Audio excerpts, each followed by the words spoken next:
Thank you very much for coming to our regular board meeting. It is Monday, November 17th, 2025.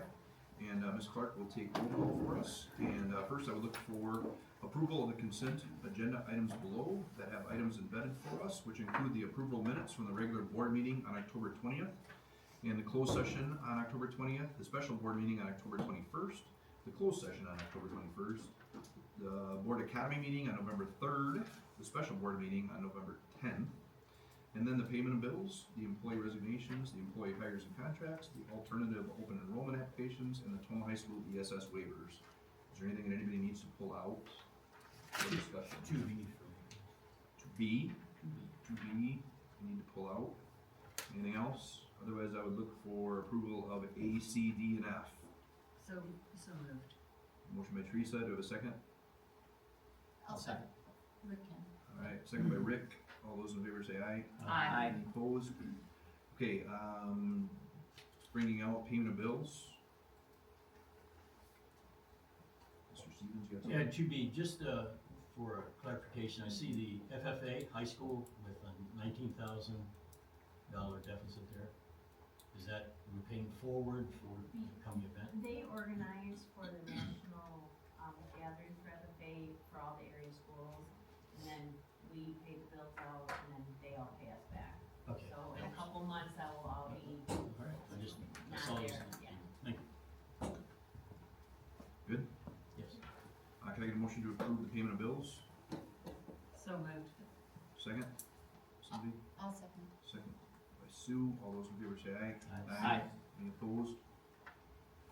Okay, next we have communication with the public. We have two people signed up. I need to read something first and we'll get on with that. The board will now entertain public comments for up to 30 minutes. Please note that if you wish to provide public comment to the board, you must register your intention to do so upon arrival at the meeting. You must be a district resident and are requested to preface your comments by an announcement of your name, address, and group affiliation, if applicable. Public comments are limited to a total of 3 minutes in length per individual. When your time is up, I will remind you that your time is over and you should conclude your remarks.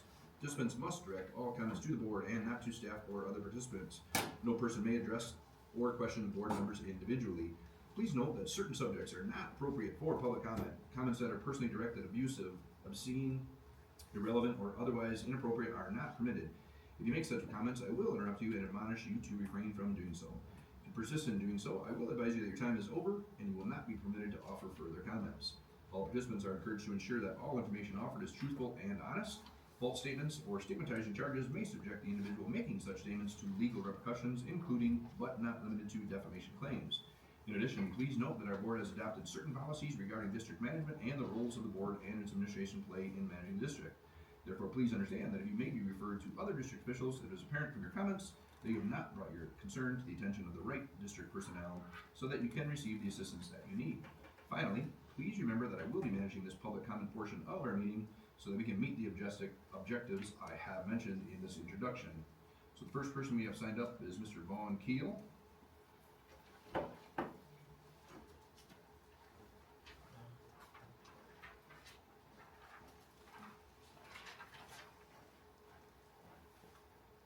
Vaughn Keel, I live at 16083 Herring Road, Tomah. I'm very short.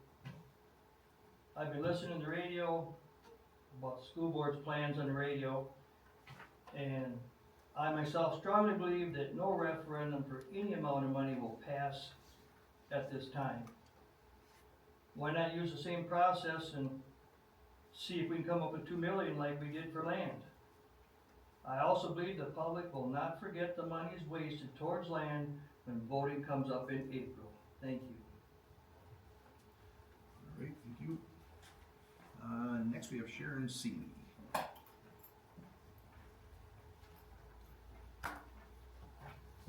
Hi, my name is Sharon Seeley, 20914 Derby Ave.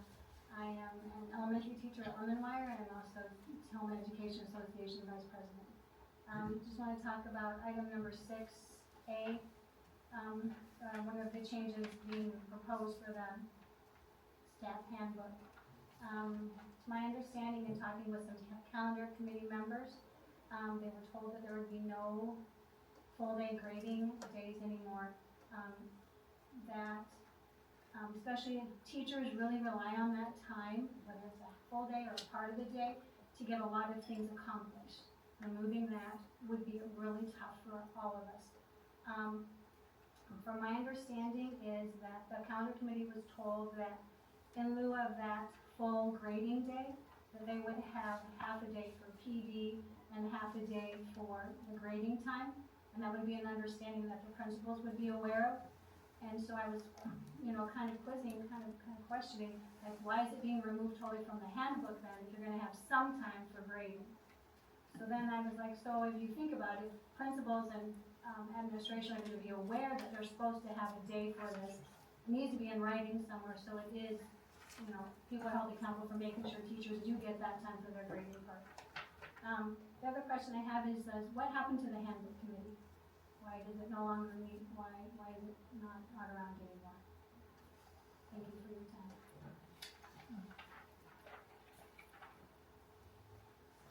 Okay, that is all we had for public comment period, so we'll move into reports. And we have recognition of staff and students. In person of that, we have Miss Ruby Joyce, who is our THS student representative to the Board of Education. So second quarter started with the government shutdown happening. There's been different clubs coming together. They're each donating as much as they're able to, and we have our in-school food pantry, and it has hygiene products, and anybody who needs it can take it.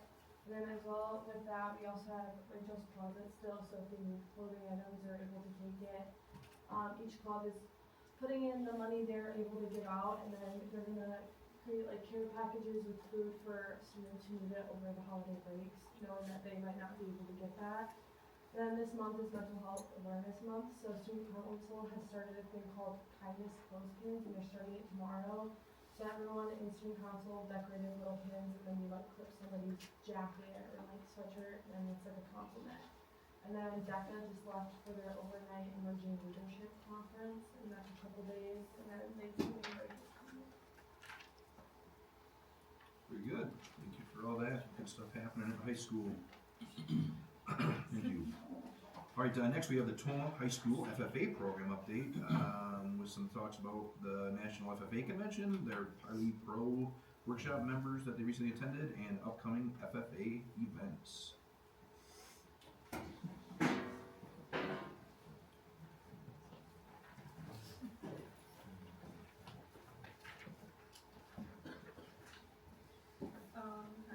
Hi, Riley with Tomah Bay.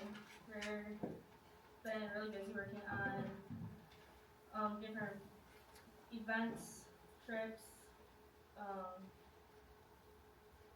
workshops, other things. A group of members and officers will explain different things. We start with LDEs, which is Leadership Development Events, which is different speaking competition events. There's different levels, there's different competitions such as Parley Pro, extempore speaking, some others, can't remember them all. Along with this December, we'll be helping out down over at the mobile food pantry, been handing out food items, so we'll have them doing it. My name is Lynn Eek, and I am the reporter of the SFA. And here in December, we will be hosting a porch pot making and decorating. This, like I said, it's December 11th. It will be run from 5 to 7 p.m. Everybody is welcome to join. It is open to the public. If you are interested, you come and make a porch pot. And if you wish to take it home, you wish to take it home. Otherwise, all porch pots that are left behind will get donated back into the community, such as nursing homes, assisted living areas, and other people who we see fit. Those are our main areas we try to donate back into. All materials needed for this porch pots will be provided. All you have to do is come and enjoy, bring your family, have some fun. Thank you guys. I'm Allison. I'm going to be talking about National FFA Convention and the Next Gen Conference that will be coming up in March. My experience at National FFA Convention was absolutely incredible. From start to finish, everywhere I looked, I saw blue jackets, excitement, and energy. The general session were full of inspiring stories and unforgettable moments. The expo was huge, and I loved exploring all the colleges, the careers, and opportunities that the FFA opens up. I laughed a lot, learned a lot, and met so many amazing people from all over the country. On top of everything at the convention, our chapter did so many fun and memorable activities. We visited a feline rescue, which was such a unique and heartwarming experience. We also went bowling and toured Peru University, getting closer, looking at the campus and the possibilities it offers for the future. One of the highlights was going to Ella Langley and Ernest concert, which made the whole trip even more unforgettable. We even got to explore a Caterpillar visitor center where we saw impressive, inspiring equipment and learning more about the industry behind it. It felt like the kind of experience you wish you could relive again in the moment it's over. I'm excited to share that we will be attending the Next Gen Conference, an event focused on developing leadership and involving in career pathways for professionals as part of preparing this opportunity. I have successfully completed a grant application that will help cover the cost of travel and participation. The support made it possible for me to take part in this experience. That will declare the personality and professional growth. The conference is held in North Carolina in March the 3rd through the 7th, bringing together leaders, mentors, and young professionals from across the region. While I'm there, I hope to learn from experts in my field, building connections with others, exploring new ideas, and gain skills that I can bring back to the community. I'm especially looking forward to the sessions on power, structural, and technology, as well as the chance to connect with other people who are passionate about creating positive change overall. Attending the Next Gen Conference is important to step in my development, and I'm grateful for the grant to cover the cost, make this opportunity possible for me. So we actually have 2 students that were selected to go to the Next Gen Conference. They had to apply, and they're competing with students from all 50 states, Puerto Rico, and Guam. We actually got 2 students, which is amazing to get that, and we also have 1 student who is on the waiting list, so keep your fingers crossed. We're hoping to get 3. Usually out of the state of Wisconsin, if we get 5 kids total, that's amazing. So we got 2 out of Tomah, which is wonderful. Brooklyn Griffin is the other student, and Allison is the other one, and Kaden is on the waiting list. So hopefully, just to kind of explain that a little bit with that one. But Mackenzie's up next. My name is Mackenzie, and last week, 11 FFA members got to travel to GET to attend the Parley Pro workshop. Parley Pro is a leadership development event where a team of 6 will learn to run orderly and efficient meetings using parliamentary procedure, as well as developing their leadership, speaking, and critical thinking skills. During this workshop, they learned how Parley Pro works and some of the tips to succeed in this competition. It was a great opportunity for new members to get involved and learn new things, as well as for those who are interested in Parley Pro to expand their knowledge. I know when I went, I learned a lot of new things and had a lot of fun while doing that. So she currently is on our Parley Pro team, and last year she was on our conduct of chapter meeting, which is for middle school and freshmen, and it's a dip your toes into Parley Pro, and they actually got to go to state convention and compete at the state level last year, so we're hoping that their Parley team will do just as well. Good job. Hayton is up next. How are you guys doing? I'm Peyton Nick. I'm serving as on the officer team as the treasurer this year. We're currently having a meat and cheese sale. This fundraiser ends on December 1st, and all profits from the fundraiser will go back into our chapter for our competitions, our educational trips, and our tours that we do. And if you guys would like to buy anything, we have them right here. Thank you guys very much.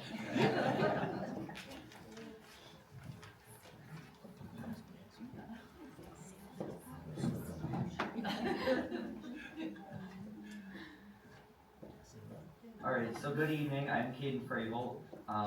So this year we will be hosting our annual all-you-can-eat pancake supper on Tuesday, February 24th from 4:30 to 7 p.m. at the high school. This event is a crucial fundraising initiative with all proceeds directly supporting various chapter activities like leadership workshops, career development events, agriculture project enhancements, and equipment purchases. Attendees can enjoy a delightful meal of pancakes, sausage, cottage cheese, applesauce, a fruit and cheese tray, and various beverages for an affordable price of $5. To-go options will be conveniently available for the community members who prefer to dine at home. This supper is made possible through the serving efforts of FFA officers and members, with pancakes generously being made by the Tomah Lions Club.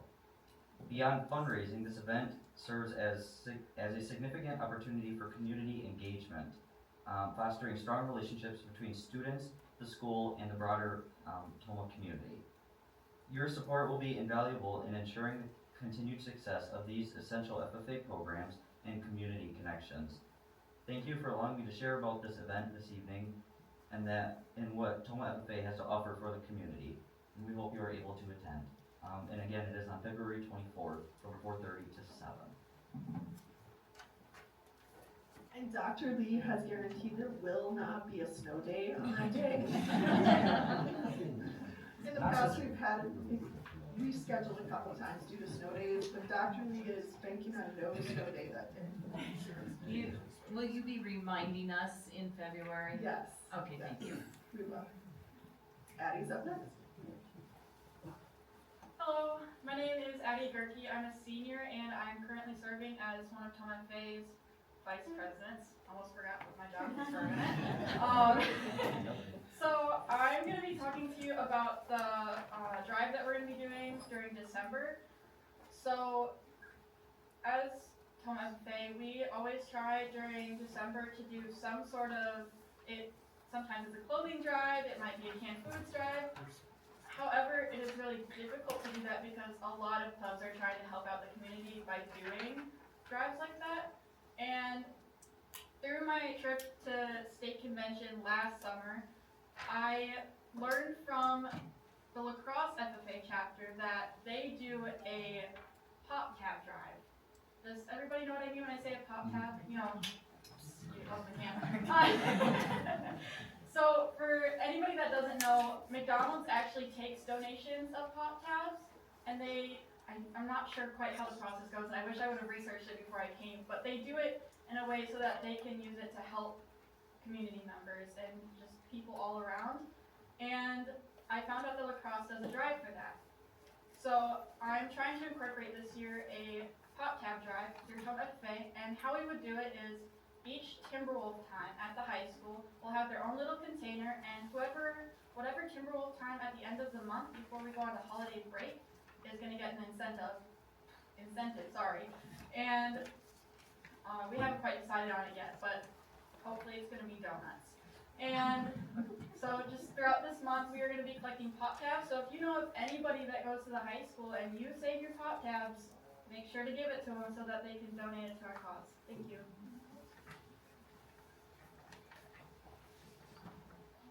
I'm Tegan Bailey, and we're doing 10 products of egg. So what it basically is you nominate any business of your choice, and then they nominate 10, or they do their 10 products and donate them to the food pantry, and then they nominate 3 more businesses. So it's a chain reaction thing. So the chain just hopefully keeps going, and they're donating it to the Tomah Mobile Food Pantry, so that hopefully Tomah area families can have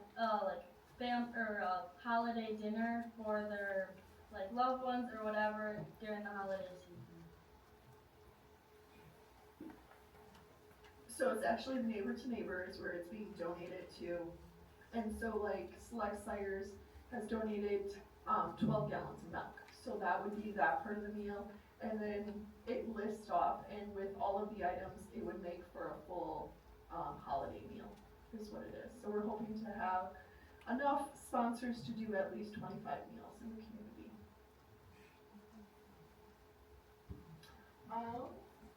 Do you guys have any questions for them? Where are you doing the porch pots? The porch pots will be in the egg lab, egg room, yes. And it's a good way for the horticulture students also to bring in their floral design principles that they've been learning throughout the semester too at the same time. I had a question. Are the beef sticks good? Yes. Okay, all right. I didn't, for those, because you think it's a, I have to interrupt, because I was expecting this to be some, national organization, but then you look at the top, and I have to put a plug in, it's Hamburg, cheese, Voss Fine Meats, Craig's Meats, and then they have the gift box, so this is all local. And so, I'm very impressed with that. So I will be taking care of that in just a minute. Can you send it back down this way, cause I Yeah. have to ask Seth what he wants. I'm not a cheese meat person, that's all, We try when we do our fundraisers, the meat and cheese, we try to get everything local and support our local ag products. Cool. When do you pay? Now, as soon as possible, we need the checks by December 1st when the order closes. Lynn, who do you make the checks out to? Tomah Area School District. Thank you, Lynn. You will deliver them where? They get delivered to the high school, members and officers will go through and sort it, and then it gets assigned back to the person who sold it, so I think that order from was maintenance, correct? Yeah. So then either you'll be in charge of giving it back to you, otherwise, like I know Sue Blue, she goes to my church, I can give that back to her on a Sunday when I see her. Or it all can come to the district office. Yeah, that's true. And That might be yeah, easier for everybody. and you can just call us. Is there a way that if we don't wanna do it tonight, that we could, like, get a hold of you guys? Yeah, Do all the I FFA need does to it? consult with the meat and cheese eaters in my house before I order anything. If you dial the egg room, we'll get you set up. Okay, cool, thank you. Other questions that you have had? Alright, thank you. Thank you. I think she's still. You're still paying right now. Yeah, I'm still paying. We gotta We're gonna make you guys stay check. married. So, you're gonna have to stay for a second. I'll jump in, we're just gonna do one of these. I'll find you. Thank you very much. Salesman, huh? Yep.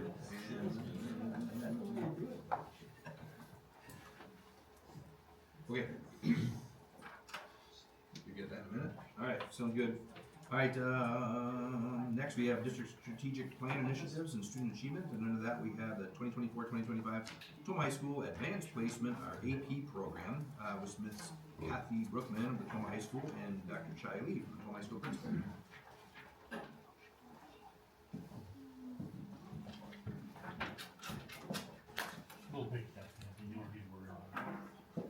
Hi, my name is Kathy Brookman. I have been a teacher in the Tomah Area School District for 24 years. I spent 10 at the high school, 10 at the middle school, and now I've come back to the middle school, or the high school just 4 years ago. In the 4 years that I've been back, I have been the AP teacher, AP Lang teacher, but more than that, the AP coordinator. So I'm the one who kind of gathers the information and presents to you how we did. So I have this year's information. So AP stands for Advanced Placement. It is through the College Board. So each AP class has to submit a curriculum to the College Board that has to get approved. You can go ahead, thank you. So students who you don't have to take the test at the end, you can, but you don't have to. Students who take AP courses have a higher likelihood of completing college education, stand out in their college admissions, build college level study skills, remain challenged by the coursework at the high school level, and complete a portion of college requirements at a reduced cost. So I have a couple things that I want to add in. I talked to all of my classes today about this, and I asked them, like, why are you guys taking these classes? Like, what is your benefit? Probably the number one was for cost reduction, to be able to get college credits for cheaper. But I did have 2 classes tell me one of them was for the challenge, and one of them was to be with my friends. Yes, that was the main consensus. Actually, it was with my friends who are like-minded students. And I was like, okay, that's a good one. So, overall, our program healthy, I would say. If you would head to the next slide, thank you. So we currently offer 15 courses in person at the high school. So I have music theory up there with an asterisk because that test is only given every other year. And if you have specific questions, Alex is here, so he could answer that if you needed it. And then this year, we are adding in pre-calculus. So we've always had a pre-calculus class, but this is the first year it's actually accredited through the AP program. So they will actually get AP credit for that. The other thing I want to say, that's fine, you can go, it's okay. The other thing I would just add in here, so I work closely with Lisa King then, she's been the AP sort of orderer. And just in talking with her today, she told me that every 10th grade, 11th grade, and 12th grade student and parent got an email about AP courses. So they could, this was available to everybody. They all knew about the tests, they all knew about the courses being offered, and so I think that's important to know that this wasn't just to kids who had taken AP before, this was to all 12, or 10, 11, and 12th grade students. So in 2024, those were kind of the last good numbers I had. We had 105 students who took at least one test. This year we had 170 students take 19 different tests. And I typically am here earlier, but I'm kind of glad that I'm here in November because we have our numbers for next year. We have 200 students taking 24 different tests. In AP Lang, we have 30 more students than last year. Pre-calc, it was at 0 before, so we have 61 students taking it this year. And then AP Psych has 70 more students. They went from 13 to 83 students that are signed up to take it this spring. So that's really great opportunity. One of the other students I was talking to, she said, well, I was talking to someone who said, even if you don't take the test, or even if you take the test and don't pass, you're so much further ahead because you know that information already going into those classes in college. So they all, I would say they recognize the importance of these classes, and even if they don't pass, it's not a failure, but they're still ahead for where they want to go. So next slide, please. So this is the breakdown of this, and I'm an English teacher, please keep that in mind. This is math stuff, so I pulled out a couple of things that I thought were important for you guys to know. So of the 247 tests taken, 157 of them had a passing score. So at the bottom you can see it's actually 63.3% passing average, which is good. Our three biggest tests were AP Lit, AP Chem, and AP Lang. So the two English courses and then chemistry. And the scores were good. Of them, do I have how many were passed? 1, 2, 3, 4, 5. 8, yes, that's the number down on the bottom. Yes, 8 had passing averages. So I didn't like go with the median or the mode or whatever, but you can see kind of the breakdown. 3s tend to be the most popular, and then the percentages go up or down accordingly. There were 19 different tests administered. So if you're unfamiliar with the AP program, kids can take an AP test that we don't teach. So an example of this is, we call it a push. So United States history, that is not a class that is taught in Tomah High School, but kids can still take that test. And I was asking a couple of them today, like, how do you do it? Some say they just self-taught, they would like go onto YouTube, but others you can sign up for an RVA class and do it that way because it isn't offered through our school. So even though there was 15 offered in school, we had 19 tests administered. Upcoming for the next year, we have a junior. She's currently a junior. She is signed up in 2026 to take 12 AP tests. We have a senior who is signed up to take 8 tests, and I believe that number says that there was 247 tests would have been ordered. For the 2026 spring, we have 395 tests ordered. So overall, I feel like we are in a really healthy place. Next one, this is the national average.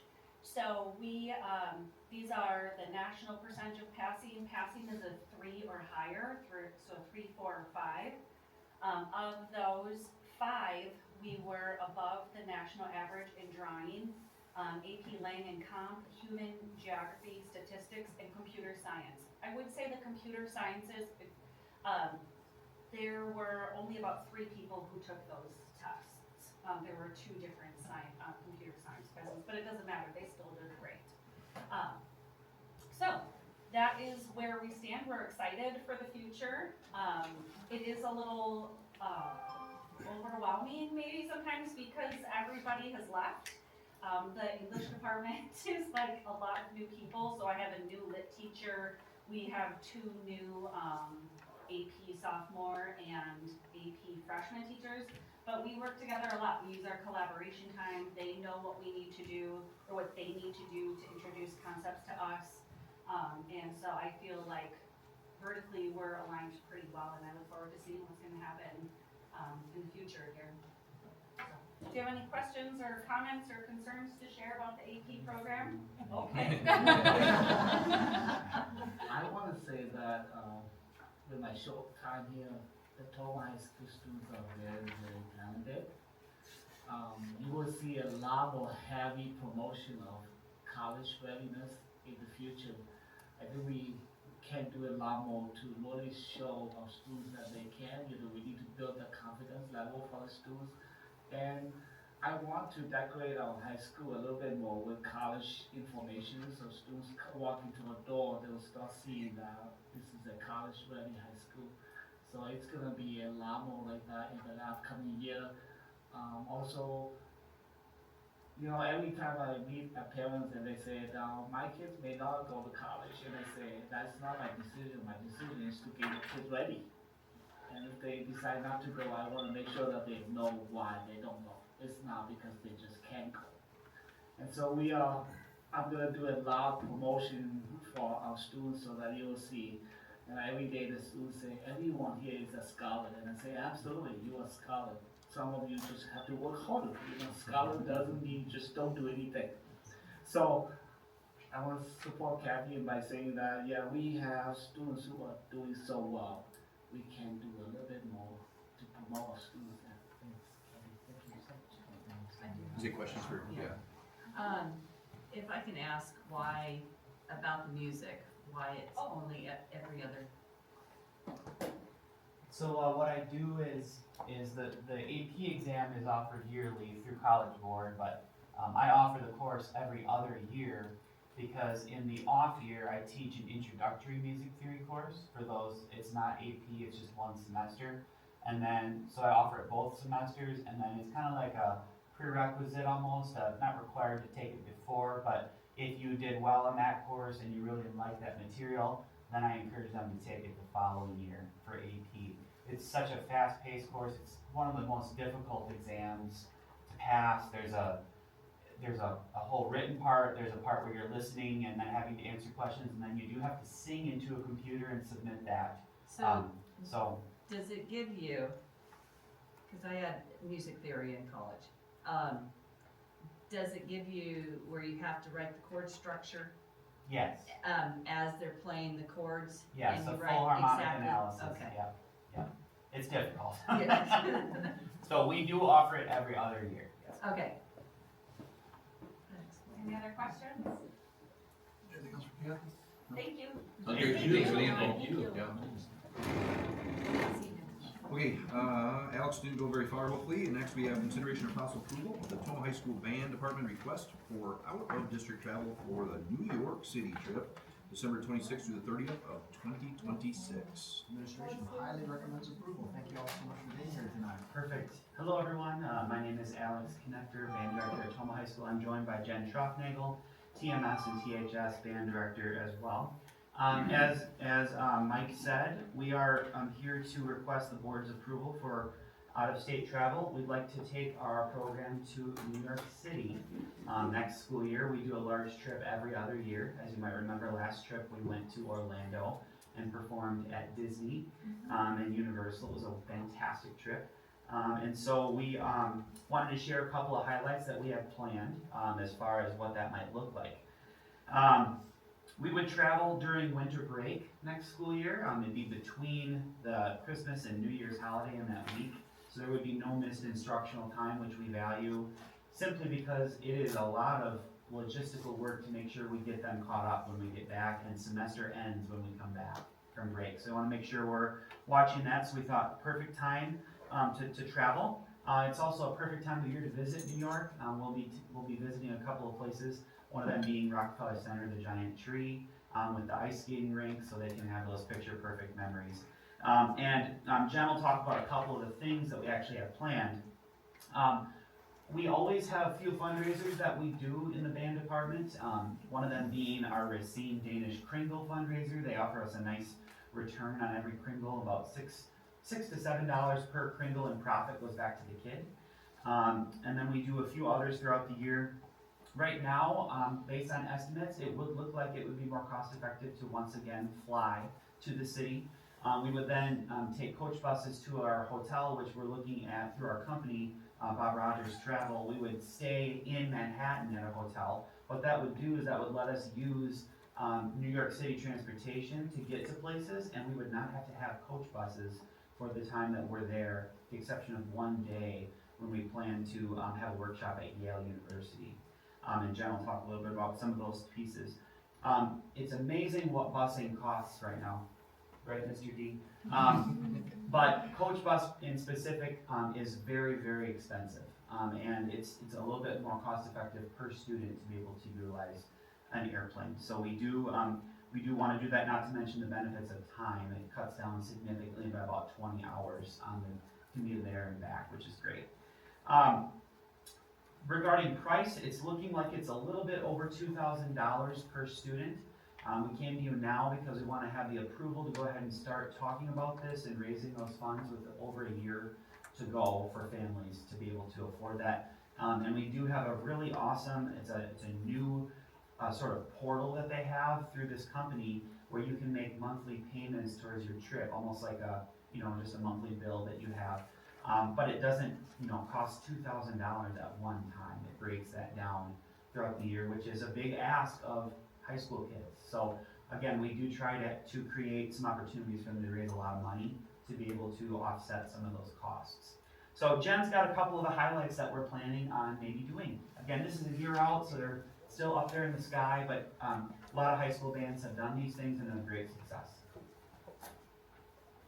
So a couple of these things we have done on our Boston trip that I was able to do 7 years ago with Michelle. On a bus. And we did the bus in 18 hours, and One way. I just want to fly. One way, 18 hours, all the things. So we would start off with Rockefeller Center, looking at the tree. We would also visit the Radio City Music Hall with a show featuring the Rockettes, which would be really exciting. We would take a ferry to Ellis Island and explore Ellis Island. We would visit the 9/11 Memorial and Museum, which Michelle and I had an opportunity to do 7 years ago, and it's very moving, and I think the students would really appreciate seeing that. We would participate in a Broadway workshop with a member of the orchestra from one of the Broadway shows. So an instrumentalist from the Broadway shows would come in, work with our students, which would be invaluable to them. We also would explore the originals Macy department store, and just like around Christmas, which would be kind of special for them. We plan to see about 2 or 3 Broadway shows, depending on what's available and depending on what's showing around that time. We would like to do a workshop with the Yale School of Music, hoping that works with their schedule as well. And then our last thing before we would do it would be exploring Central Park. So again, logistically, flying is obviously a lot better time-wise. I've been to New York too as a freshman student at THS. We marched in the St. Patrick's Day parade. So we went around in that March timeframe. And of course, the year that I went, it was sleeting, and they were 2 hours late stepping off, and it was just awful. But we're not going to do any marching at Christmas time. But we thought, what a great time of year to go, and a great place for bands to travel just in general. So That is kind of where we're at with our current plans that, over a year out, it's hard to gauge exact timings. But those are some of the highlights that, Sarah, our rep, and we as the teachers have come up with. So, we would, ask the board for that approval. Are there any questions from the board we can answer about the trip? Do you need any board chaperones? You Willing pay your way, to you're maybe welcome. like chaperone if you need someone to keep the kids in line. It certainly is welcome. I volunteer. I just wanna make a note, I know I try to keep the politics out of this room, but the political, rate of what's going on in New York City is a concern of mine. It's, just, how are you going to combat, because you're gonna use public transit. I don't have a problem with flying, I don't have a problem with the charter bus, none of that.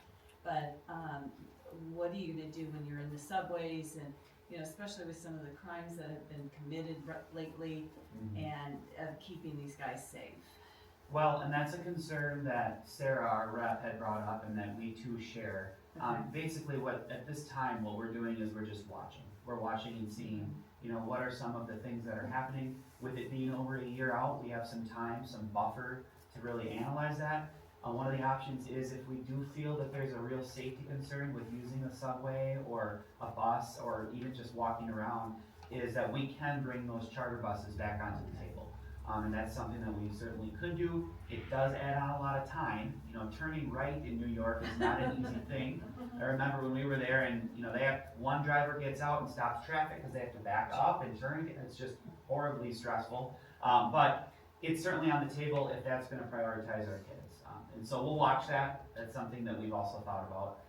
But at this time, we'll keep our eyes on it. Thank you. Yes. Any other questions? How many students do you anticipate?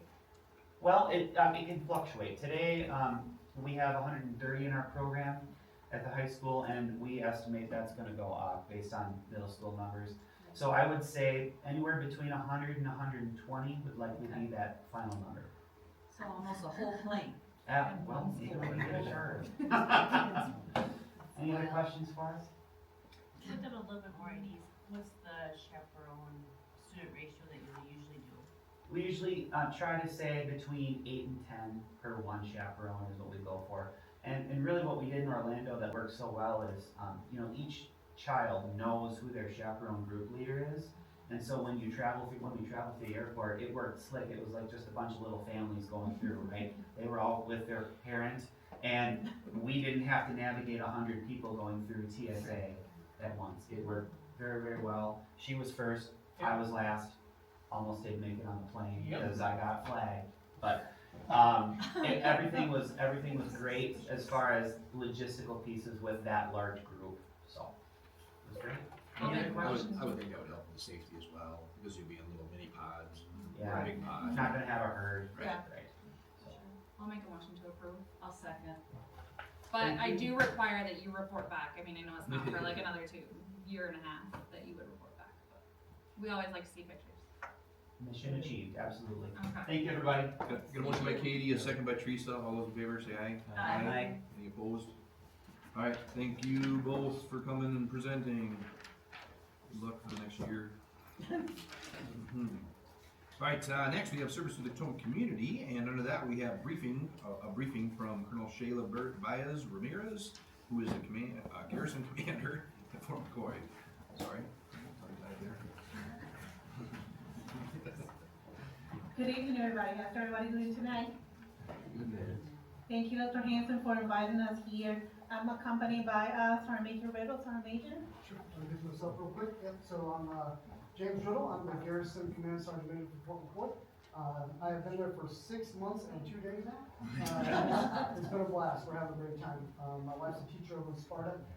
She was looking at Tomah, but it was a little bit too far to drive every day. The logistics of getting the kids to daycare and stuff didn't work out. But she's a high school teacher in Sparta. I just want to open my remarks real quick by saying thank you to Tomah community and students for your support during our government shutdown. Just another example of the great relationship we have between Fort McCoy and our surrounding community. So thank you for all you've done to help get our employees and families through the fair. We appreciate it.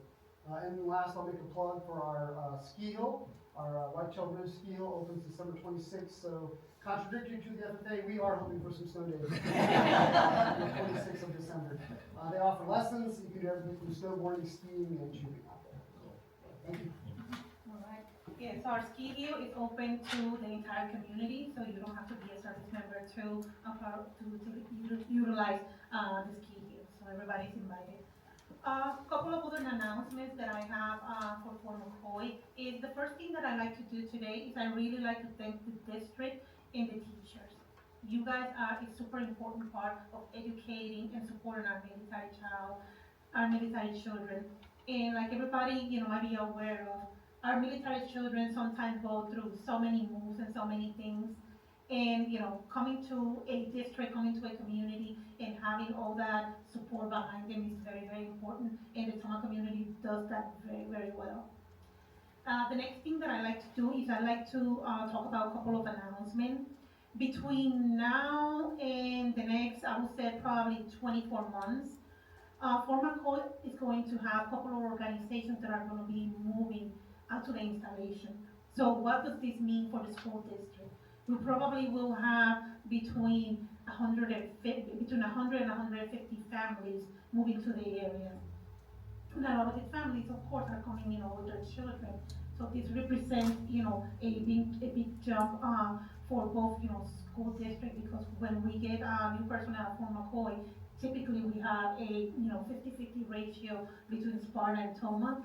So I just wanted to make sure that we are giving you, advance notice. This is not happening tomorrow, right? But as we look at, this year, it's almost, halfway through, and, between now and the next 24 months, we could have a lot of things happening. So we want to make sure that we keep the community informed and let them know that we have organizations moving to Fort McCoy, and this represents, big changes for housing, for a lot of other areas as well. So I think it's important that we keep you on the loop of what's happening. The next thing that I like to talk about is our Impact 8 statement. And I know that most of the people that work in the school districts are very familiar with this.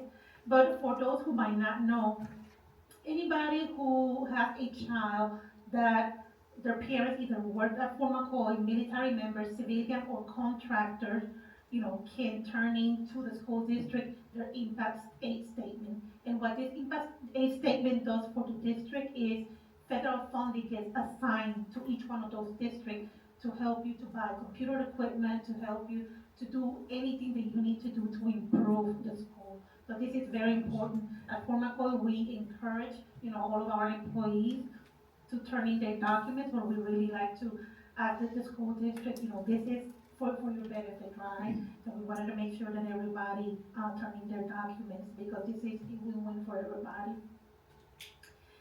The last thing that I like to do is I really like to thank the Tomah community.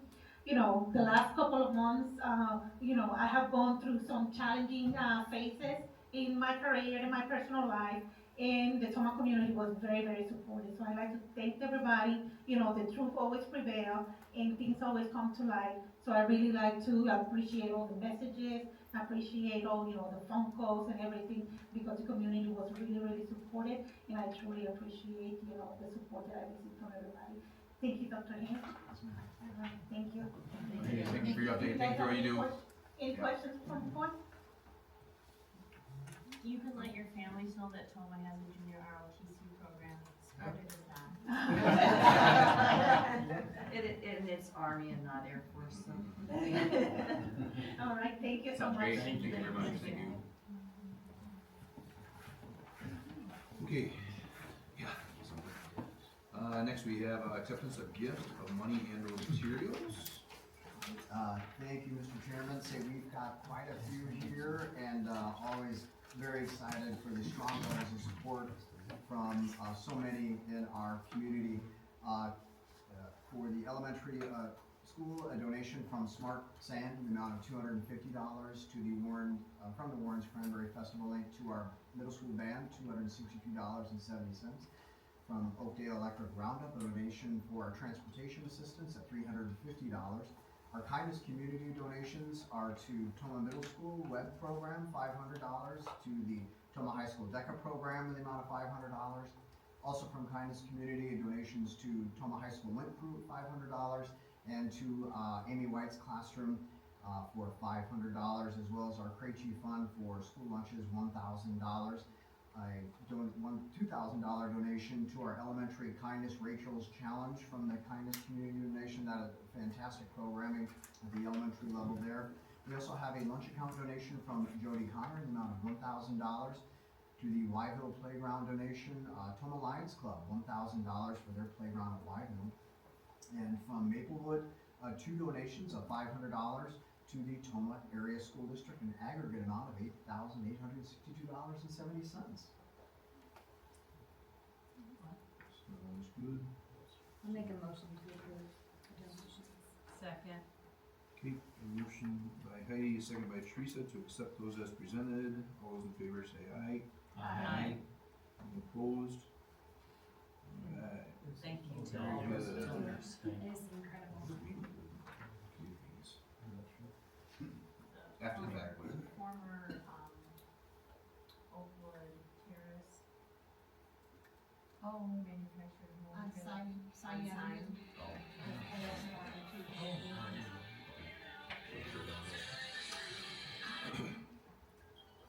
Right, next we have the joint city and school committee meeting report.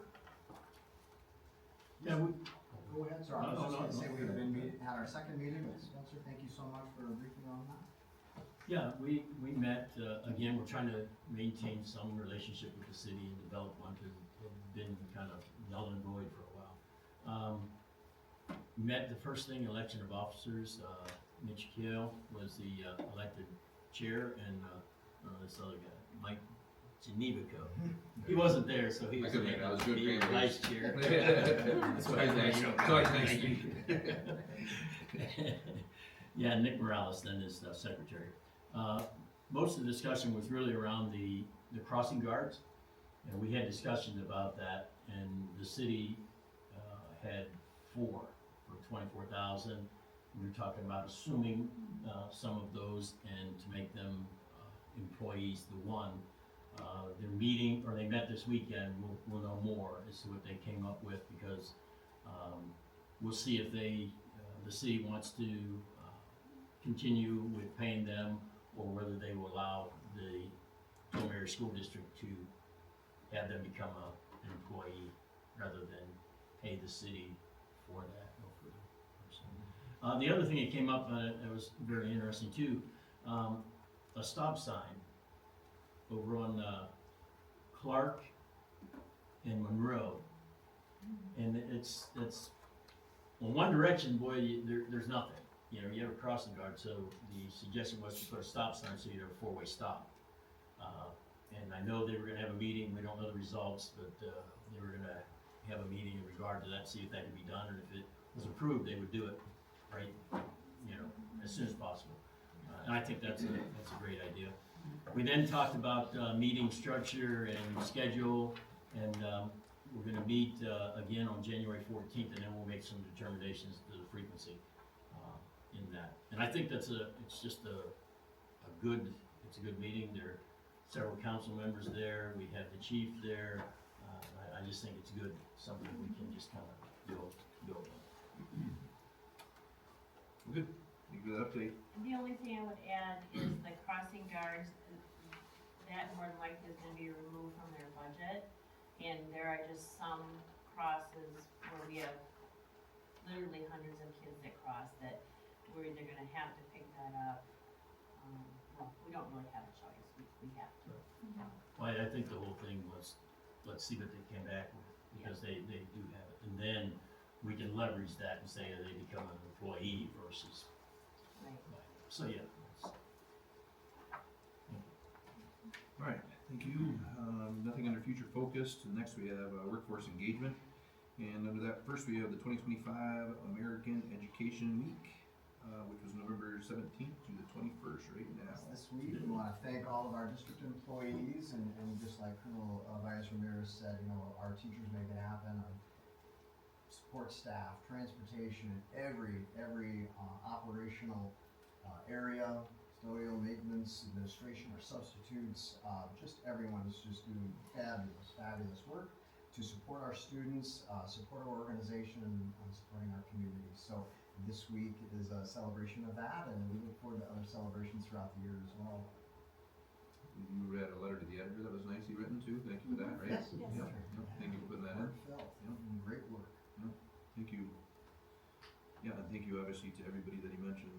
All right, next we have the 2025-2026 meet and confer schedule of meetings, January 26th, or I'm sorry, January of 26 and March of 26. Right, our first one was just held last Thursday, went very well. I want to thank Teresa and Katie for chairing that. And I don't know if there's any highlights or just really appreciated the presence of folks, about really 20. Folks, that's very good. Support staff and professional teachers. We're curating all the recommendations, information that's coming from that. We'll get that distributed, and then what's great is 2 more meetings to continue to build attendance rates, get some more information. Maybe there were some recommendations, and now there'll be some more research or some opportunities to talk about, well, another school district does the same thing, and here's some suggestions. So we are looking at January 12th. The trick in any winter season, any season in schools, to find time where there's not any major events going on. January 12th, Monday, looks strong as a meeting night, and 6 p.m. So last one was a little bit earlier. We're going to start a little later on this one. I confirmed, Teresa and Katie, that there's no building level items from many of our administrators that responded, so there wouldn't be any. I was looking at faculty meetings. There might be one, but they end well before 6 p.m. So thank you both for checking your schedules and again sharing a very Where do you meet at? powerful meeting. Right here. You met here, met here. Yeah, we meet in this room, and I do appreciate the candidness of all the employees that did show up, so that we have an idea of where they're, so we can have a meeting of the minds eventually of what needs to go on, so. Lots of good ideas, very creative people. Good. Sounds great, thank you. All right, next, finance and operations, and under that we have consideration and approval of rearranging the academic year support staff paid holidays. Administration recommends approval. This is something that I should have brought to the board last year after our last meet and confer. The business office is all set up to do it, but when we got right down to it, I'm pretty sure we didn't inform the whole board of what we wanted to do. So this has been a request from support staff that work at the academic year to take the Friday after Thanksgiving, which is a paid holiday, and the Friday of Easter, which is a paid holiday, and move those to December 24th and January 1st, so that the time during the holiday break is not so financially a burden to their families. Given that it's this late notice, we're able as a business office to let the support staff say, no, I wanna keep it as is, or we will change it so they get more of their holiday pay during December. Someone might be counting on that day at Thanksgiving, and we don't wanna ruffle any feathers with that way. So we're able to do that for this year, but then moving forward, the Friday after Thanksgiving and the Friday of Easter would just not be listed in the handbook, but December 24th and January 1st would be listed. So it doesn't cost the district No. anything. So this is something that's been brought up at several of the meet and confers, and it's just something that would help it's just for the support staff, right? It's to help with the pay during that break. Right, the bigger, So something that we can do to show appreciation, and it doesn't cost us a thing, it's just a rearrangement. Good. Thanks for listening. You understand, we're good? Yep. Motion? I'll make a motion to go ahead and make this, To rearrange. rearrangement that happened. I can't find it on here. Just say as Michelle worded it. As presented. Michelle, as presented, thank you. Sounds good. Second. Motion by Teresa, second by Spencer. All those in favor say aye. Aye. Any opposed? Alright, unanimous. Okay, on to unfinished business. Consideration and possible approval of updates to the Tomah Area School District Employee Handbook as presented. Thank you, board, for tabling this one and bringing it back. We do have a PDF version with those implemented within it. Administration recommends approval with the changes that have come through many of your policy committees, calendar committees, etc., or just actions right here at board meetings. So I'll just start to walk through the updates here. On page 9, you'll see a reference to the 2024 capital referendum. Changes are in green there. Then on page 10, a very small change. The word ban is added on page 10 under support staff, bus and van drivers. On page 11, in the second paragraph,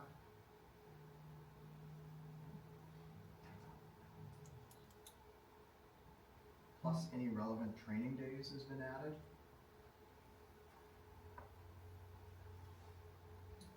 On page 12, you see some changes there, providing interest should be provided to the current principal requested transfer position. That's a good communication piece, the practice that we have. We have some deletions on page 13, reflecting the change of calendars approved by the Board of Education previously, and intercession calendars no longer being used. Again, all of these were board action previously. These are just updates. We just had a change here tonight that Cheryl provided. Now we'll drop down to page 29. Thank you so much as I scroll through.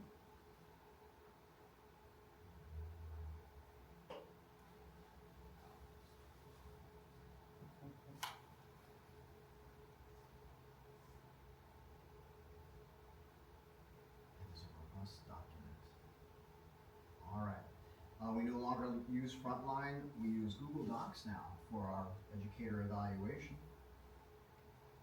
Also under safety and health, we'll want staff members to obtain turn their name and any other appropriate keys. Or get those as well at the beginning of the year. As we move down to page 30, with our current calendar and the Wednesday early release, we'll have 2 full days, 2 full snow days. I don't believe one's coming tomorrow, but one never knows. So 2 full instead of 3. This keeps us on the hours pace. And everything after that will be remote learning, so we can end the year when we need to. Also on page 30, we have some deletions and changes there in terms of workers' comp. And this is beneficial for the employee.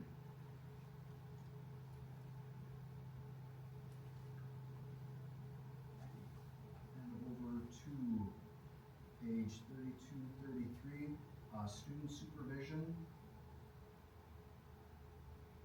Uploading that entire policy there.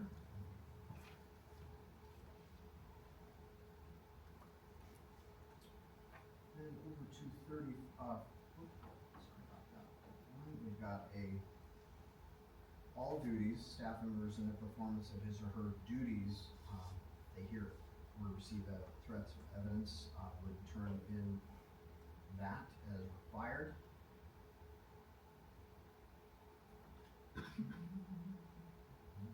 And down to page 40.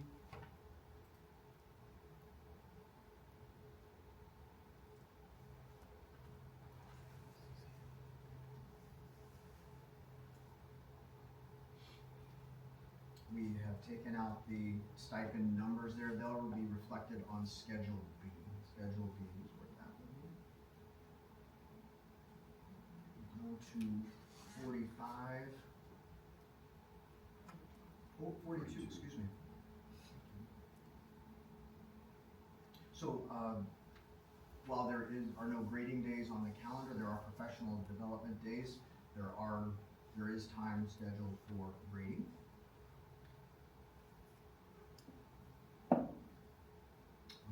Page 44, now that our 4K teachers are in that 4-day, all-day, they are not needing any comp time. We'll keep everything else as is. Page 45, rather than a $27 notation there, the driver shall be paid for 1 hour of work. Whatever, change off of 27, that one statement, makes it clearer. Then down to page 47. Again, we don't have grading days. We have professional development days. There is grading time in that January timeframe. Down to page 50. And that bullet there, personal leave may not be taken by any employee on all district in-service days. All district in-service days, those are professional development days.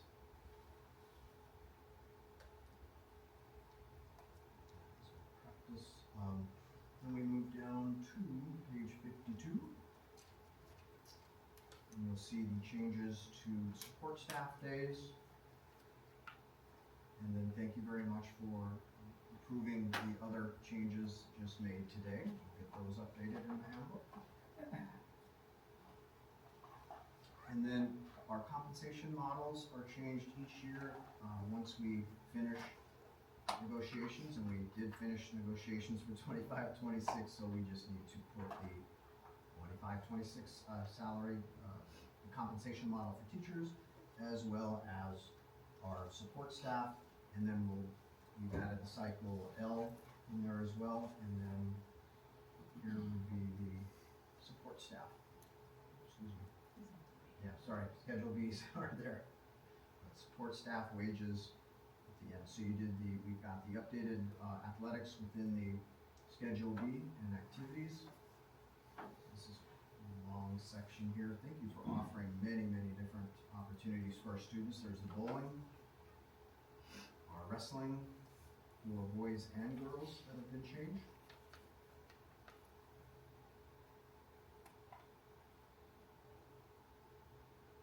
Our different directors that have been updated through board actions. And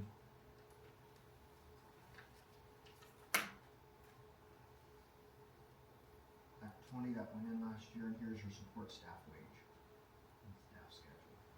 Again, outside of that Act 2 that was for tonight, these have already been approved through other board activities, and this would bring the handbook up to its current status.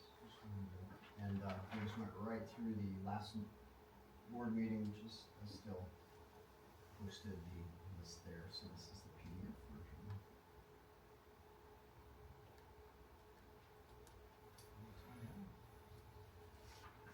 Any questions? Is there any reason we can't add in the grading statement? I think let's give them the benefit of the doubt that they're gonna get it, rather than just assuming they're gonna get it. I think we've got enough issues going on that we take that wording out of there and just assume that we're gonna give them that grading day. I think that needs to be put in the policies. So how come, do we not have a handbook committee anymore? The handbook committee. Did we ever have a handbook committee? 3 years ago. I was gonna say, I thought we did. How come we don't have that anymore? Well, most of your actions come through policy, negotiations, You guys talked about it. meet and confer. Well, other than just that and other things that we've already done. you know, So that like come who through made these changes? The board has done all of these already. But I mean, like, who brought it to, like, who made these to bring it to the board? Cause I didn't put these in, so like, someone redid this. Most of those came through the policy committee. And Okay. then we approved them, it's on like the calendar committee and like, we approved them. They were approved, but they weren't delineated as going in the employee handbook. You know what I'm saying? Kind of. Okay. So like with the taking out the grading days, Right. did that go through you guys? No. That was calendar committee. That was the calendar calendar committee? So the So- handbook is reflective of all of those All committee of the things structures that and we've things done, we- they get compiled here. Okay. So I have a few different things. So I understand let me ask this first. How many PD days do we have? 3 school year, 4 in pre-service. And then,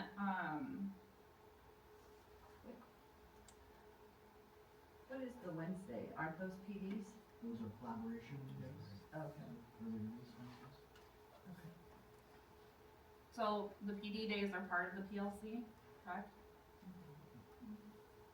And then they have the collaboration time for an hour on Wednesdays, right? So, one thing I do know, and have heard from many teachers, even outside of the meet and greet, or not the meet and greet. Yeah, thank you. Yep. It's been a long week and it's only Monday. Yeah, it is. So, is that we know, and it's not just a Tomah thing, teachers are burnt out. We have things coming down from the government of they have to do this and they have to do this and they have to do this. Now, whether we agree on that or not, doesn't matter because we have to do it, right? If we can put anything in that can help reduce some of that burnout, we need to do it. I'm gonna just be very blunt because that's the person that I am.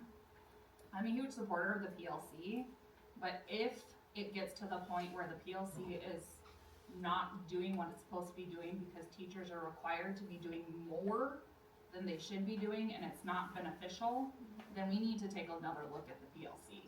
Because teachers should not be going to 50 million meetings a week. Principals should be in the buildings, not going to 50 million meetings a week. We're losing teachers, we're losing staff, we're losing a lot of different people because I think we've lost sight of what the PLC really should be, and it's not meetings. So that's my 2 cents. I think grading, as far as this goes, grading needs to stay in there because teachers need that time. Teachers are working weekends, nights, and I get it. I mean, they don't have time during the day to do it. So we should leave that in there so that there is specific time for them to be able to grade, but we also need to take a hard look at the PLC. And it's a guarantee that they have that grading date. I mean, again, we're assuming that they're going to give it to them, but that doesn't mean then they have to. I think it has to be documented. Can I have some clarification, because are we talking about a full day of grading, or are we talking about a half day of grading? Because what Rick just said, and what Katie has just said, they're advocating for a full day of grading. But what I heard from you, Dr. Hanson, was a half a day of grading. So I need some clarification, which one is it? Half a day of grading in January. They get 1 half day of grading in January and that's it? Correct. It's been the last several years, so it's not. Last couple of years. So are if the we students, document it in there, it's in there. are the If students? it's not in there, if we leave, then it's not, it's just Are the students still in the building at that time, or it's a half day? So full day of professional development, so there's no students that day.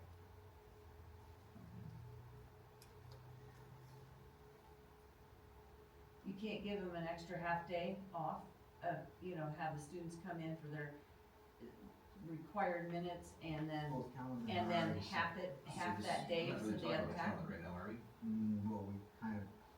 Yeah, because this is part of the If you add time off, then you have to add days So on while the it- calendar. Oh, Well, Yeah. if it's a PD day, the kids aren't in the building anyways, right? PD half So day. then Yeah. instead of doing a PD in the morning, can't they just have a whole We had a half day of PD and then a half day of grading, but based on whatever motion is made, anyone can make a motion on the product. We absolutely articulated to administrators they were not to have any other activities in that half day. And they didn't. They did not. well, but, I mean, times change and if it's in the handbook, it's in the handbook. I mean, I just think it's a security that we need, that they feel like we're I hearing agree them with that. as we go along. So on page Page 42, 42. it just says time of grading. Hold on. Because I'm gonna make a motion. scroll, guys. Do you want And to time finish for this? grading is very vague. We need to at least, if we want them to have at least a half a day, we need to give them a half a day grading and be specific.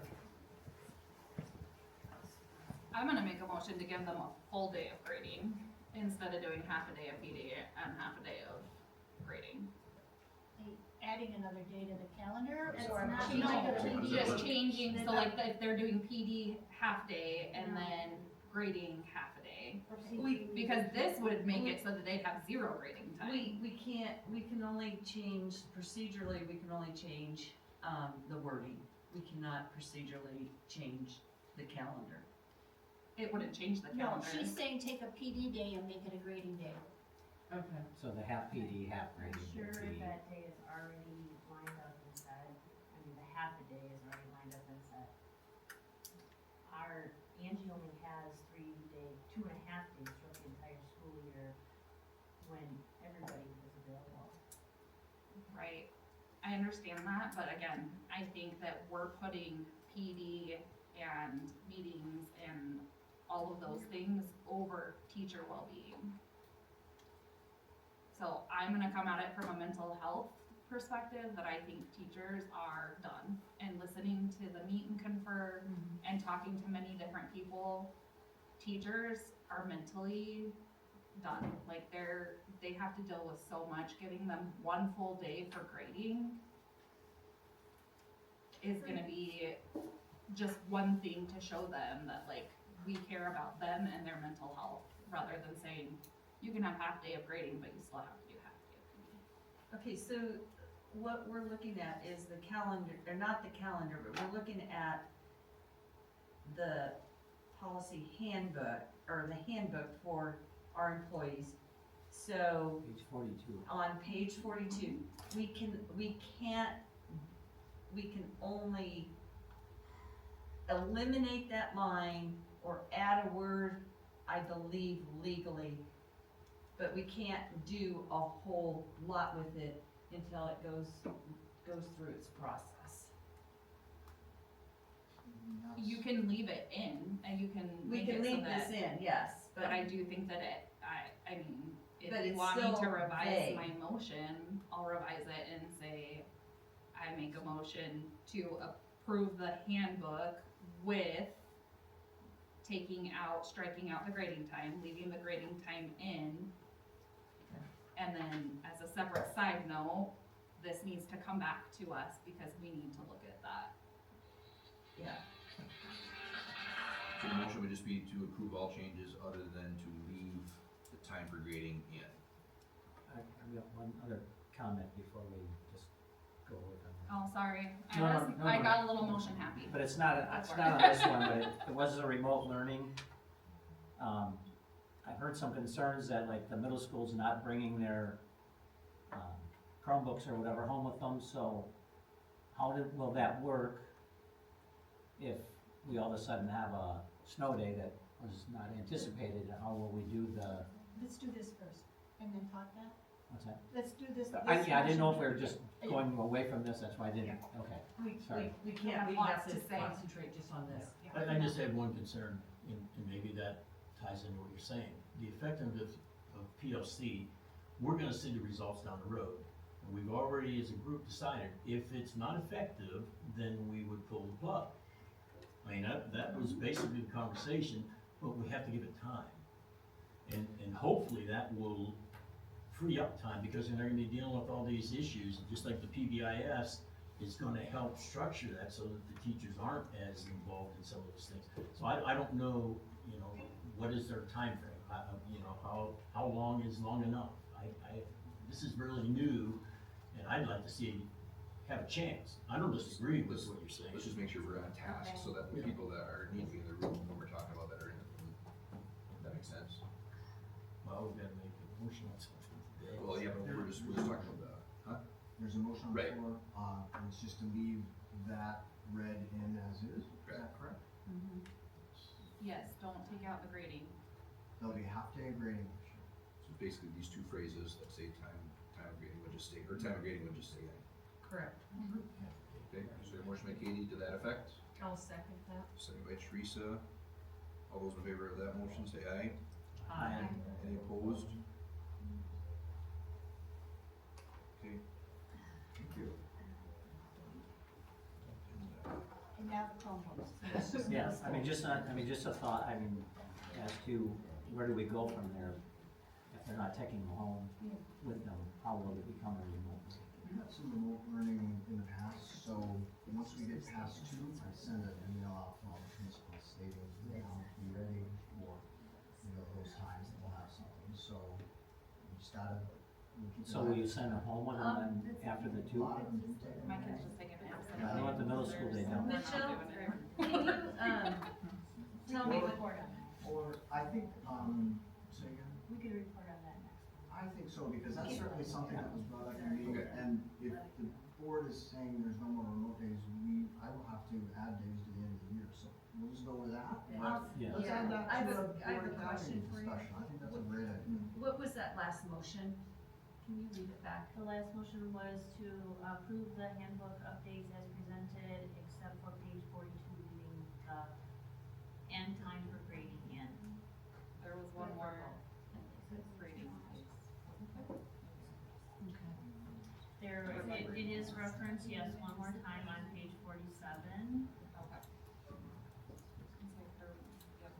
but we don't, You don't have it We don't have actually in it, built in the calendar. no, like- it's not, there is no grading preparation days, that Thank you. language is They're gone, old, they're like all 3 years gone. old. So it's still good. That's what I was gonna say, like procedurally, we just literally said something that the district cannot provide, it doesn't exist. It's already gone, so your wordage that we just took out, or we decided to keep in, isn't factually true, because they don't have it planned in their calendar for them to have it. But we do have it planned in the January PD day. Right, that, And all it under says is the, time for under the grading. assumption that it's been relayed to the administration, not an actual plan. That's what I was going to, we're already past that. So- Meeting. So we're just gonna need to come back to this. You can't, you already passed. No, that. For next year. Okay, next, we're gonna move into new business and take consideration and or action on the following, which is the second reading and possible action on policy 0100 definitions and policy 0144.5 board member behavior, communications, and code of conduct. Thank you, policy committee members, if you'd like to I, talk about your recommendation, I'll bring these up. I would like to, if, do you We do mind? policy 0100 first. Okay, so, where it goes, we're gonna leave the, recommendation for including a foreign exchange student throughout that whole document. Then when it gets to personal communication devices, that definition, smartwatches, wearable technology, that is going to stay in. And then, the rest of it is fine, in my, Rick? Oh, wait, no, excuse No, me, that's that's gonna wrong. be taken out, excuse me. Yeah. Which one? It's No, in they're- green, we're it should be taking- taken out. We're taking that out, because at this point in time, according to, principals and so on, smartwatches aren't an Right. issue right now, and our understanding is if your smartwatch is connected to your phone, so if you're monkeying around with your smartwatch, you can take the phone away and disable it, so then the smartwatch doesn't work. Right. Okay, there's gonna be new information coming down from the state level regarding the state law that, no phones in the classroom, but now that hasn't been addressed as to emergency situations in school and how those phones are gonna be handled in an emergency situation. So that information is still pending coming to us, so we're gonna leave it as is. My understanding is we'll leave it as is for now, and when that information comes to us, we'll review it again. And then there's a couple of other policies that talk about, networking and phones and so on, and then we'll get all of those continued on the same page. So you're recommending this policy as presented with the smartwatches still, No, taken out, I mean. taken out. Take So it out just, for now. just the word smartwatches, wearable technology, otherwise the policy is exactly as No. presented. The second paragraph, we were not gonna have prohibited, right? No, that's the next one. 0100. Oh, I'm sorry. Yeah, that's correct, Mike. Leave it as is For, for so now. for 100, this is, This Are is we only going including 100 the right now. foreign exchange student though, correct? That's the only other change. No, We never there talked are, about there are some other changes. So the So only except- change to 0100, so we would need like a motion to approve policy 0100, but taking out the word smartwatches and wearable technology. Correct. correct. Okay, then I'll make that motion. Okay, so we're gonna do with 0100 first by itself. Oh, are we? No, we're good, I'm good, I'm Is agreeing that with you. good? Yeah, I'm Okay. agreeing with you. Yeah, So, I didn't- I can't Motion. not say this, wearable technology has not been legal since I started as a principal. Like wearable, technology would be like pagers and things like that way back then, 20 years ago. That stuff was not allowed way back then, but now we're going to allow it. It's the watches.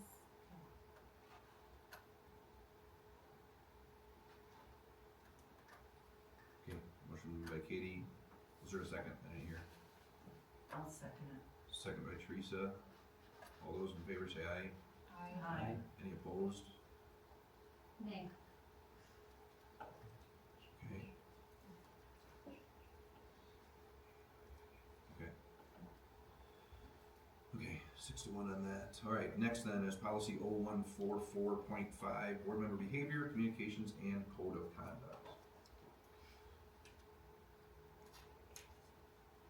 Any discussion on that one? There was a, go ahead. You don't, go ahead.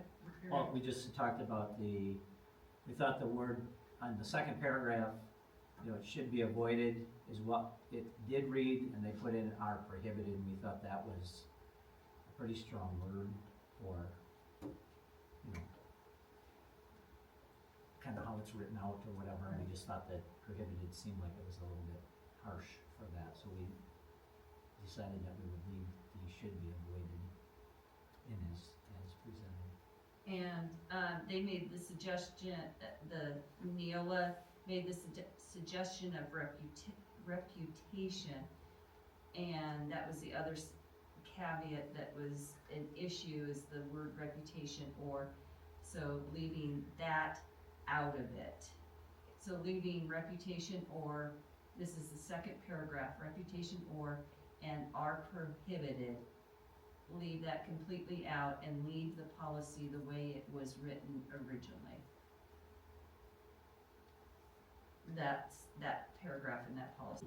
So did it originally read that compromises So- the legal position of the district should be avoided? No, that's not what it originally says. It said conduct by the board members that compromises the legal position of the district should be avoided. That was the original. Yeah, that's what I said. Yeah. But I do think not. Go ahead, no, go, keep going. That was the only, difference, of not, accepting Neola's whole presentation. Everything else seemed to be fine. Okay, are you digging or? I'm not gonna. I already talked about this. I sent a letter to Yeah. the committee on what would make this policy legally sound, would protect board members, would add due process, which does not exist at all within this policy.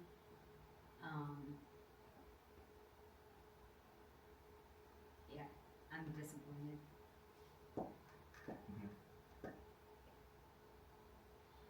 Other discussion or motion or, go ahead.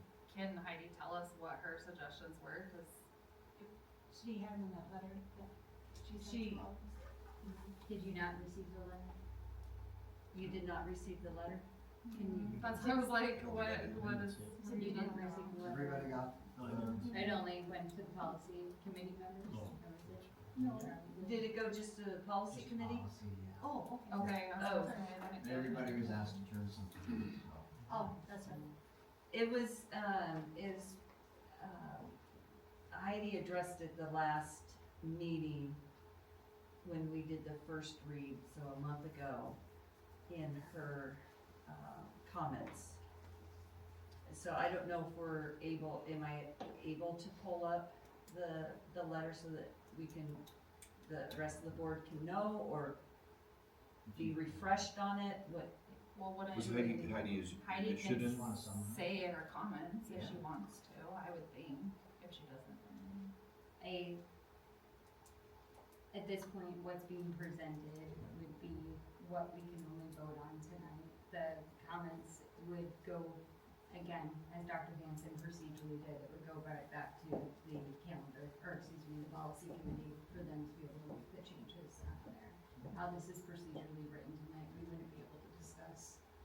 It would be So would you suggest that we throw it back to the policy committee one more time? not suggesting anything at this point. So.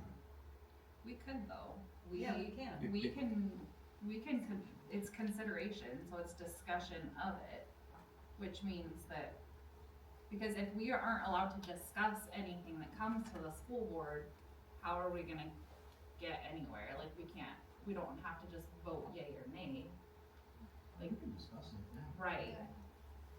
So if it's not, So. I guess I kinda wanna know what your thoughts are with Yeah. the due process, cause I'm trying to see how you're seeing it. So specifically for due process, like the enforcement section that is listed on the board member behavior, and communications, first of all, it basically throws it right and says the authority is delegated to the board president in this policy is automatically vested in the board vice president in the event that either the board president is unavailable or the board president and the board member accused of violating this policy.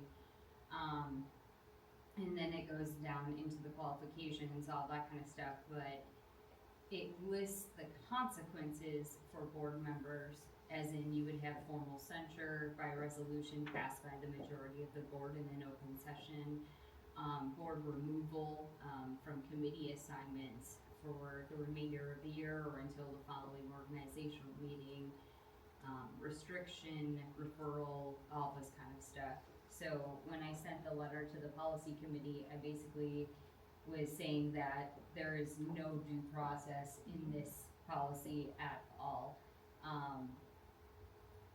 The suggestion made would be saying any disciplinary action shall follow due process, including written notice of the allegation, an opportunity for the board member to respond, and a record of findings approved in open session unless exempted by law. And that aligns and is compliant with the Wisconsin statute regarding personal matters, maintaining transparency in board governance. So my concern is, especially when you get into language in here of perceived conflict of interest, as well as when you're throwing in a language in for qualifications of the office, meaning that we could be discrediting candidates before they even get a chance to go to vote for the public. And then for just, again, sitting board members, because this is, usually more geared towards them of, if you're accused of something, or if you're, perceived of rolling your eyes, being negative towards one another, all that kind of stuff, you're giving the board president authority to basically kind of just dictate how that's gonna go, comparatively to giving the opportunity for board members to not only clarify, but give it an open public process, which would be allotted to any government elected official in the state of Wisconsin by law. It opens us up to a lawsuit possibly in the future. To keep it worded like this, Yeah. or? I would believe so, absolutely, so. Can we, take this back again? Can we just table it again and throw it back to the policy committee and have it rewritten? So that allows for A lot due of this process? is First Amendment rights, and I understand, and I've kind of dug really deep into NOAA and, why they're making the recommendations that they do. But I'm also, I'll say it pretty bluntly, as you guys have been talking kind of all night, This policy is more designed to protect the district than it is to the elected board members. Especially when you get into language of reputation, which cannot be proven in court at all. Which was my issue with it, was the subjective language. So in my eyes, I was thinking that if we just keep it as is. Of the original policy versus now. Right, but now that's why I wanted changes. to hear what you had to say about Right. your view. Like, if this was to go forward, I couldn't vote in good conscience on this, especially with no due process rights to any board members that are on here, as well as anybody who would be potentially running for election, for a seat on this board. I mean, there's 3 seats up in April.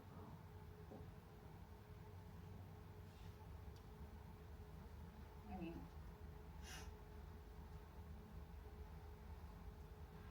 I don't really think that there should be any changes other than there. So did the policy committee already Yeah, we had it talk about twice. this? Yes, we've talked about it twice. But I'm willing to go back and do it one more time, but we have to rewrite this whole darn policy. Right. What Katie's, or what, Heidi's asking, it would be, It would told be you advantageous to to do a keep double it the policy. same. It would be, say that again? What Heidi's asking, it would be pretty much a total redo of the whole policy. Right, comparatively to if we just didn't adopt it at all.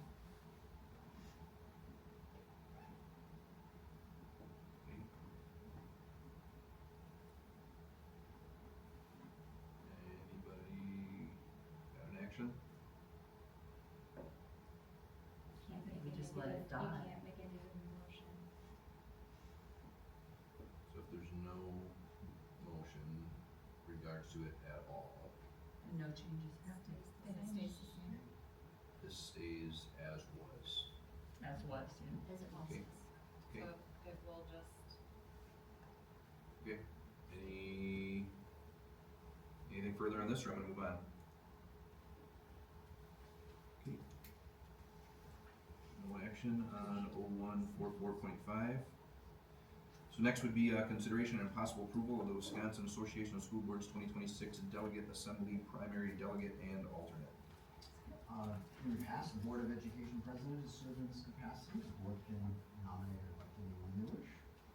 Our recommendation is that the board president have been doing in the past. Can I get some clarification on what this person does It's and what it's at the happens? convention, I go and or whoever goes, and you go and you sit in on, like, when they do all the big policies. So you're in the big room and you're representing Tomah there, and it'll like, these big policies will come up for the WASBA stuff, and, people will just talk about them. It's kinda like we just did with policies and stuff. So like the Neola policies and so forth, like is that what kind of policies you're talking about, or are you talking more of like the lobbyist policies that would be? Yeah, being it's pushed not so towards nitty gritty stuff legislature? like this, it's the bigger item stuff. Can you give an example? We're trying to, Legislative platforms, right? So Yeah. we'll talk about those at Board Academy or December regular. They just came out with those. And so what they'll go into is a very similar process as this, and I've walked by a few times, and it's, people go with the mic, here's pros and cons of any particular position, and then there's votes and parliamentary procedure, and things like So that. does this like basically give on the the, WASBA stuff. yeah, what is it, well, It's like, WASBA. it's the WASBA policies, right? It's just the WASBA Okay. policies. And, yeah. and it'll be the same thing as like we just went through. So somebody will be like, I represent School District of Black River Falls, and I think that this wording should be changed to this, you know, and then the whole room. like for like board docs and stuff, or for No. like? No. No, it's, WASB. right. Okay, Right. so Excuse like, me, so legislative like position. legislative, okay, so we're looking at lobbyists, what we're asking them to go to our legislative branch, basically on behalf of the school districts, that's basically what we're voting for. It's the Okay. wording of how we want it to be presented to the legislators. Am I correct? That's what this one is, right? A lot of it is, yeah. And they just tease out the wording, some people don't Correct. like they, some Correct. people don't like it, some people It's a don't lot, like. it's a lot of little things like that. How long is this meeting? Usually they're screaming to get out of there. Are you gonna be going to, the convention? I did Yeah. sign up, I did. It's usually they're in a hurry, at the end, they're usually trying to, let's go, and then people are Is trying to this rush the it last through at the day end. that this is on, or? No, it's in the middle of the convention. So then can I nominate? Or how does that work? Anybody can, Just nominate, do I just nominate? I just wanna make sure procedurally, I'm gonna nominate Heidi to be the delegate, assembly, primary delegate. Did I say that right? the second for You're Heidi. welcome. Or do you wanna do an alternate right away Do I do too? an alternate right away? Oh, I have to do an alternate? Well, that's what we're supposed to do, we're supposed to do a primary and an Yes, alternate. primary and an alternate. I just had a primary. I'm I'm going- alternate. I'm going- Who else is going? I'm going also. This side of the table this morning. Oh, the whole side of the Yeah, table? whole side of the table. It's gonna be great. I don't know, I It's just not was- that big a deal, if Heidi, especially if Heidi's not gonna skip out. Heidi's not gonna skip Mhm. out. But you might get sick, you should have some. Yeah. In case. Stuff happens. Somebody. And the alternate usually sits in the back. Would it be really that bad? If they. I don't doing have it in an Arizona. We alternate. used to switch off the alternate and then. Yeah, that's what I say.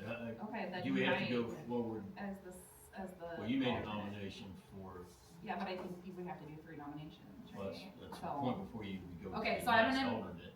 primary as Heidi, alternate as Mike. Okay. Second for that, I'll second it. second by Rick, all those in favor say aye. Aye. Any opposed? I'll vote for myself. Yeah, there we go. Yeah, there you go. Alright, so Heidi, you're at that meeting and, if you get sick or don't wanna go, let me know. Don't get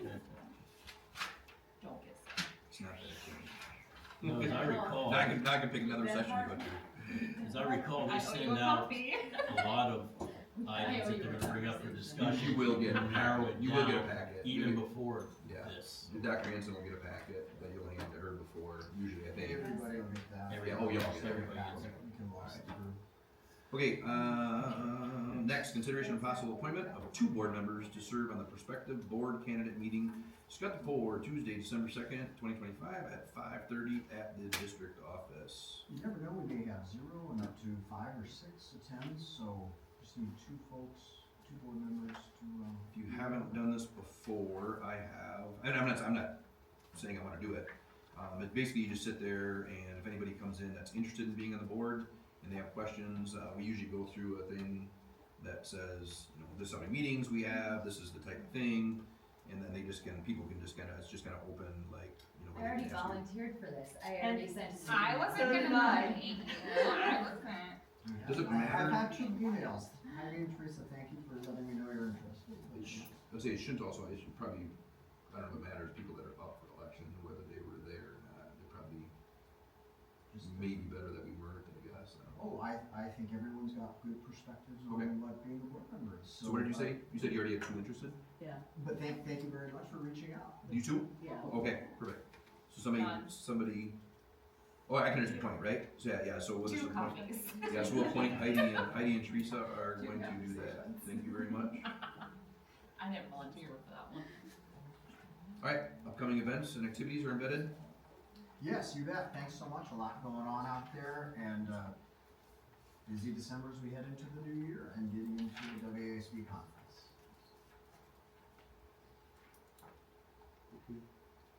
One thing left. I'll make a motion to adjourn. I'll second. Before Heidi Motion steals by Katie, it. second by Heidi. All those in favor say aye. Aye.